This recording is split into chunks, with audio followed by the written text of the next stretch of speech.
I never thought I'd start a segment off like this before, but let's talk about torture devices of the Middle Ages.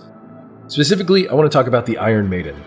Iron Maidens are one of the most notorious torture devices ever. It's an upright iron casket with outward opening doors that on the insides of those doors were covered in spikes. The idea is that a prisoner would be put inside of one of these, and then the iron door or doors would be shut. The spikes were short and positioned in a way that the victim wouldn't die quickly, but would rather bleed out over time. Absolutely brutal way to go. But what if I told you that this wasn't a real thing? And I mean it's real as in an object of fiction, but it was never used on anyone. And it didn't actually exist before the 19th century. The Iron Maiden is apparently considered a myth now.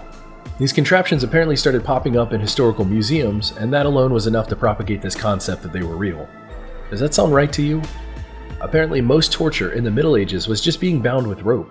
The idea of getting a confession before execution was to make sure that they didn't go to hell. But the weird misconception / Mandela effect / I don't even know what's going on anymore doesn't end there. Apparently many of the torture devices we all grew up learning about were fake. The Pearl of Anguish? Fake. The Iron Maiden? Fake. The Brazen Bull? Fake. What even is real anymore? How can so many of us grow up believing one thing, only for it to not only be untrue, but to also have never been true at all? And what's troubling to me is it feels like history is just constantly changing, all the time now. I feel like every once in a while you learn something, you're like, wow, I didn't know that, or wow, I used to think that, but it's actually this, but it seems like it's happening so often now, all the time.